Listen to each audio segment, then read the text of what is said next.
So warm welcome to Target 95, our aim your education. Target 95 लेके आया है एक ऐसी सीरीज जिसमें अगर किसी बच्चे का सिलेबस कंप्लीट ना हो या फिर उसे रिवाइज करना हो, उसके लिए ये सीरीज बहुत हेल्प करने वाली है। पिछले वीडियो में सिविक्स का सेकेंड चैप्टर फेडरलिज्म कवर किए थे। इस वीडियो में हम लोग gender, religion and caste cover करेंगे। चलिए फिर शुरू करते हैं। हम लोग देखेंगे 3 प्रकार के सोशल डिफरेंसेज जो फॉर्म लेते हैं सोशल डिवीज़न और इनइक्वालिटीज़ का। और ये जो डिफरेंसेज हैं ये बेस्ड हैं जेंडर, रिलीजन एंड कास्ट पे, और इनका कैसा नेचर है इंडिया में और ये कैसे एक्सप्रेस्ड होता है पॉलिटिकल डिवीज़न समझते हैं। Gender division is a form of hierarchical social division. It tends to be understood as natural and unchangeable. It is not based on biology but on social expectations and stereotypes. अगर हम लोग gender division की बात करें तो यह एक form है हायरार्किकल सोशल डिवीज़न का।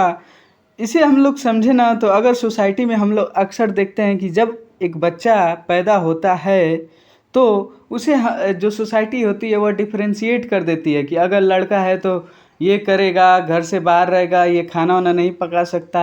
अगर लड़की है तो वो खाना बनाएगी, घर से बाहर नहीं निकलेगी।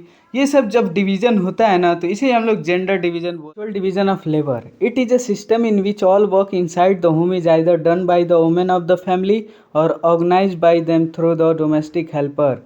सेक्सुअल डिवीज़न ऑफ लेबर एक ऐसा सिस्टम है जहाँ पे घर के अंदर का सभी काम वुमेन के द्वारा किया जाता है या फिर उनके द्वारा जो डोमेस्टिक हेल्पर ऑर्गेनाइज किए जाते हैं उनके द्वारा किया जाता है।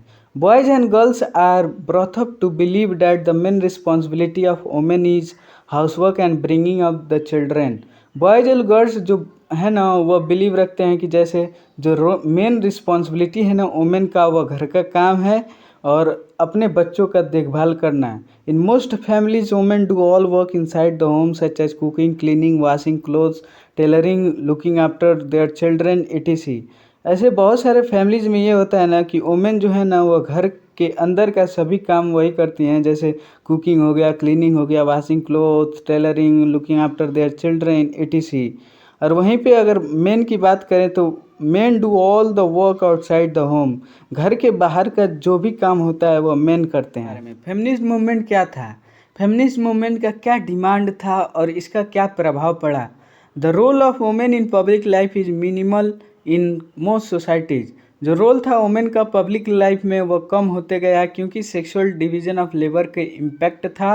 Earlier only men were allowed to participate in public affairs, vote and contest for public offices. पहले जो मेन जो थे वही सिर्फ अलाउ होते थे पार्टिसिपेट करने के लिए पब्लिक अफेयर्स में, वोट में और contest for public offices. Gradually the gender issues was raised in politics. धीरे धीरे जो जेंडर इशूज जो था ना वह बढ़ने लगा पॉलिटिक्स में। Women in different parts of the world organise movement for their rights. जो वुमेन जो थी ना अलग अलग वर्ल्ड के पार्ट में वो क्या करने लगी, ऑर्गेनाइज करने लगी मूवमेंट अपने अधिकार के लिए। This movements are called feminist movement. इसी मूवमेंट को हम लोग क्या बोलते हैं, फेमिनिस्ट मूवमेंट बोलते हैं। अब हम लोग बात करेंगे डिमांड्स के बारे में। डिमांड्स क्या थे, when women in different parts of the world organised for their equal rights. तो वह डिमांड्स ये था, वोटिंग राइट्स टू वुमेन पहला, दूसरा to improve their political and legal status, educational and career opportunities, ये था। क्योंकि अर्लियर सिर्फ मैन ही अलाउड थे participate in public affairs, vote and contest for public offices.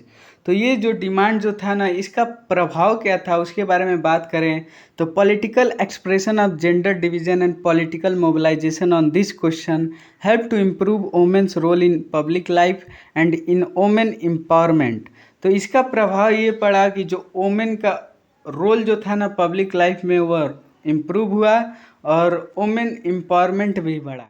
अब हम लोग वुमेन को काम करते हुए देखते हैं as a scientist, doctors, engineers, lawyers, managers and college and university teachers which were not earlier consider as suitable for women.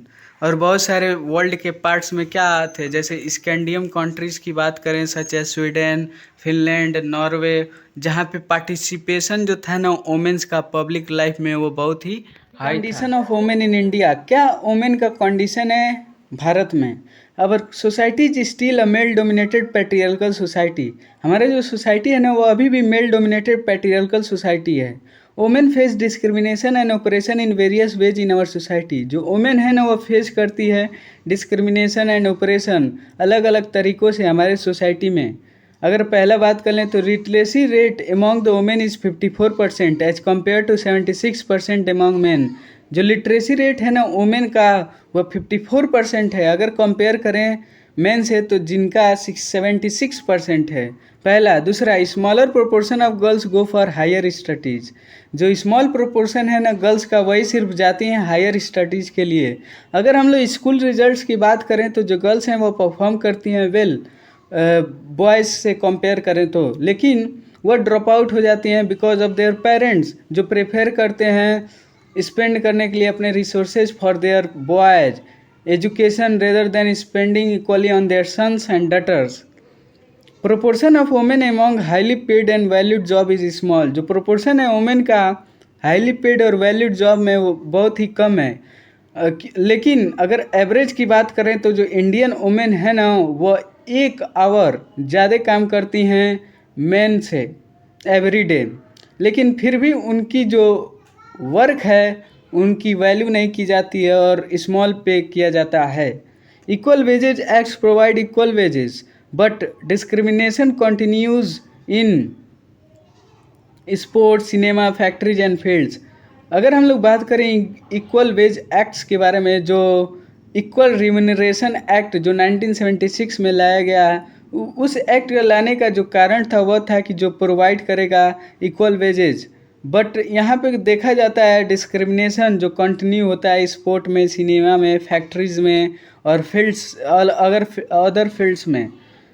अब बात करते हैं चौथा हो गया पांचवा बात करें तो there are reports of various kinds of harassment, exploitations and violence to women in both rural and urban areas. अगर हम लोग बात करें रिपोर्ट जैसे अलग अलग हैरेसमेंट का, एक्सप्लोटेशंस का, वायलेंस का जो वुमेन रूरल एरिया और अर्बन एरिया दोनों में देखा जाता है वुमेन के खिलाफ, और यहाँ तक कि हम लोग घर में भी देखते हैं बीटिंग हो गया, हैरेसमेंट, अलग अलग चीज़ें देखते हैं जो फैमिली में भी होता है ऐसी चीज़ें। अब हम लोग बात करते हैं in India parents prefer to have son then girls.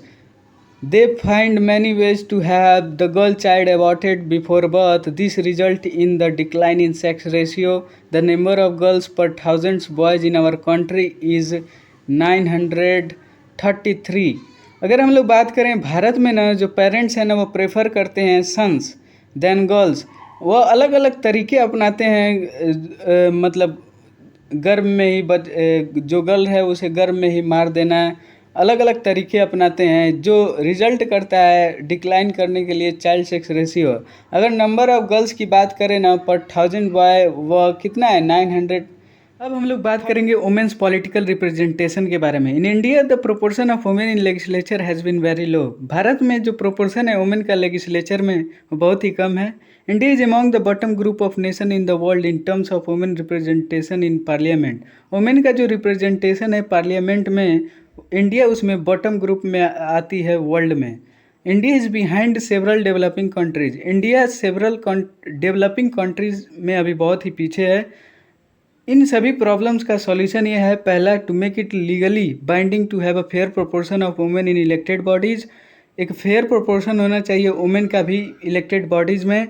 Reservation of 1/3 seats in local bodies in panchayat and म्यूनिसिपलिटीज़।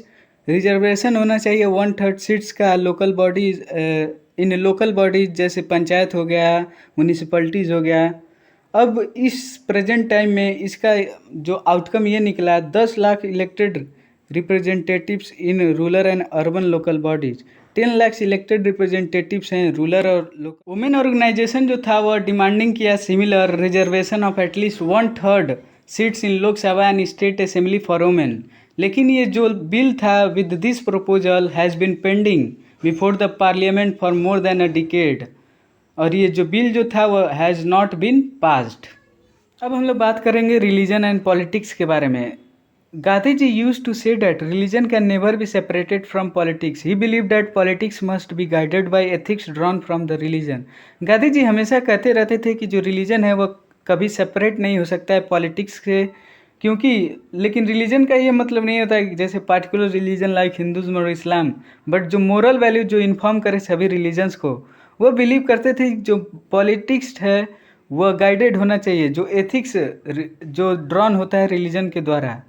पहला हो गया। दूसरा अगर बात करें तो human rights group in our country have demanded the government to take a special steps to protect religious minorities. जो human rights group जो था हमारे देश का, वो डिमांड किया गवर्नमेंट से कि वह एक स्पेशल स्टेप ले प्रोटेक्ट करने के लिए रिलीजियस माइनॉरिटीज़ को, क्योंकि जो कोई भी कम्युनल राइट्स होता था हमारे देश में, जो पीपल बिलोंग करते थे रिलीजियस माइनॉरिटीज से वही विक्टिम बनते थे उनका। और एक और था जिसे हम लोग वुमेन मूवमेंट जो था, वुमेन मूवमेंट भी आर्गू किया फैमिली लॉ को। फैमिली लॉ जो सभी रिलीजन डिस्क्रिमिनेट करता था वुमेन को, उसको भी बंद करने का डिमांड किया। So they have demanded the government जो चेंज करे इस लॉ को और उसे इक्विटेबल बनाए, जैसे पॉलीगैमी हो गया। कम्युनलिज्म की बात करें तो communalism is a situation when a particular community try to promote its own interest at any cost of other communities. अगर हम लोग बात करें कम्युनलिज्म की, तो कम्युनलिज्म एक ऐसा सिचुएशन है जब पार्टिकुलर कम्युनिटी अपने इंटरेस्ट को प्रमोट करे ओवर दी अदर कम्युनिटीज़। अगर हम लोग रिलीजन को एक्सप्रेस्ड करें इन पॉलिटिक्स इन एक्सक्लूसिव और पार्टीशन टर्म, जहाँ पे एक रिलीजन और उसके फॉलोअर जो खिलाफ रहे अदर रिलीजन हो गया, कम्युनिटी हो गया, ये सब करेंगे। फैक्टर्स डेट प्रमोट कम्युनलिज्म, क्या वो फैक्टर्स हैं जो प्रमोट करते हैं कम्युनलिज्म को? पहला, belief of one religion are presented as superior to those of other religion. जो बिलीफ है एक रिलीजन का, उसे प्रेजेंट किया जाता है superior to those of other religion, पहला। दूसरा, when demands of one religion group are formed in opposition to another, जब डिमांड को वन रिलीजन ग्रुप के डिमांड को फॉर्म किया जाता है in opposition to other religion. तीसरा, when state power is use to establish domination of one religious group over the others, जब state power का यूज किया जाता है इस्टेब्लिश करने के लिए domination of one religion over the other. अब हम लोग बात करेंगे क्या कम्युनल पॉलिटिक्स क्या होता है। Communal politics is based on the idea that religion is the principal basis of social community. Communal politics की बात करें तो ये एक ऐसा आइडिया है जो रिलीजन इसका प्रिंसिपल बेसिस है ऑफ द सोशल कम्युनिटी, जहाँ पे जो लोग बिलोंग करें सेम रिलीजन से वो फॉर्म करें सेम नेशन, जिस इस प्रोसेस में स्टेट पावर का यूज किया जाए इस्टेब्लिश करने के लिए डोमिनेशन एक रिलीजन का over the rest. What do communalist think, क्या कम्युनलिस्ट सोचते हैं? Followers of one religion must belong to one community. Followers जो हैं एक रिलीजन से वो बिलोंग करने चाहिए, मस्ट बिलोंग करने चाहिए एक कम्युनिटी से। उनका फंडामेंटल इंटरेस्ट भी सेम होना चाहिए। People who follow different religions can not belong to same social community. जो लोग फॉलो करते हैं डिफरेंट रिलीजन से वो बिलोंग नहीं कर सकते हैं सेम सोशल कम्युनिटी से। लोग समझते हैं communalism can take different forms in politics. It involves religious prejudice, stereotypes of religious communities and belief in the superiority of one's religion over the other religions. अगर हम लोग बात करें ना कम्युनलिज्म का, इसमें डेली लाइफ में जो यूज़ होता है, जैसे रिलीजियस प्रिजुडाइस हो गया, स्टीरियोटाइप्स ऑफ रिलीजियस कम्युनिटी हो गया, और एंड बिलीफ जो सुपरियरिटी होता है वंस रिलीजन का ओवर द अदर रिलीजन, पहला। दूसरा, कम्युनल माइंड जो होता है ना leads to the quest for political dominance of one's own community. जो कम्युनल माइंड होता है ना वो हमेशा इस प्रश्न से लीड करता रहता है कि उसको पॉलिटिकल डोमिनेंस मिलना चाहिए उसके कम्युनिटी का, और सिर्फ एक ही कम्युनिटी का। Political mobilisation using symbols, religious leaders, emotional appeal and plain fear in order to bring the followers of one religion together in political sphere. Political mobilisation की बात करें ना तो जैसे सिम्बल्स का यूज करना, रिलीजियस लीडर जो होते हैं वो इमोशनल अपील करते हैं, और plain fear in order to, और पूरे जो एक रिलीजन के पूरे फॉलोअर्स को इकट्ठा करते हैं, साथ लगाते हैं इन पॉलिटिकल स्फीयर में। और सम टाइम जो कम्युनलिज्म है ना, it takes most ugly form of communal violence, riots and massacre. India and Pakistan suffered some of the worst communal riots at the time of partition. कुछ समय ना जो कम्युनलिज्म है ना कभी कभार मोस्ट अगली फॉर्म ले लेता है, जैसे कम्युनल वायलेंस हो गया, रायोट्स हो गया, मस्कर हो गया, दंगे प्रसाद जिसे कहते हैं। और जैसे इंडिया और पाकिस्तान का जब पार्टीशन हुआ था उस टाइम भी सफ़र्ड हुआ था एक वर्स्ट कम्युनल अगर हम लोग सेकुलर स्टेट की बात करें ना, तो इसका मतलब the state should not discriminate among it's citizen on the basis of religion.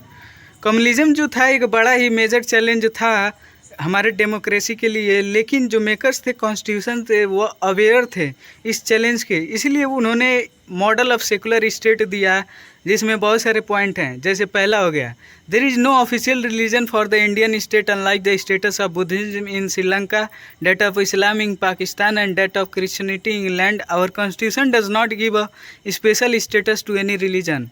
हमारे इंडिया स्टेट में अगर बात कर लें, इंडियन स्टेट में कोई भी ऑफिशियल रिलीजन नहीं है। जैसे अगर बात कर लें, श्रीलंका में बुद्धिज़्म को स्टेटस दिया जाता है, पाकिस्तान में इस्लाम को, और इंग्लैंड में क्रिश्चियनिटी को, और हमारा जो कॉन्स्टिट्यूशन है ना वो किसी को भी स्पेशल स्टेटस नहीं दिया है, किसी भी धर्म को। पहला हो गया। दूसरा, the constitution provides to all individuals and communities freedom to profess, practice and propagate any religion और नॉट टू फॉलो एनी। हमारा जो कॉन्स्टिट्यूशन है वो प्रोवाइड किया सभी इंडिविजुअल्स को, कम्युनिटीज़ को फ्रीडम टू प्रोफेस करने के लिए, प्रैक्टिस या प्रोपगेट एनी रिलीजन और नॉट टू फॉलो एनी। तीसरा अगर बात कर लें तो the constitution prohibits discrimination on ground of religion.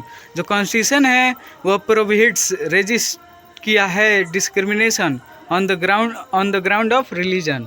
चौथा अगर बात कर लें तो at the same time the constitution allow the state to intervene in the matters of religion in order to ensure equality within religious communities.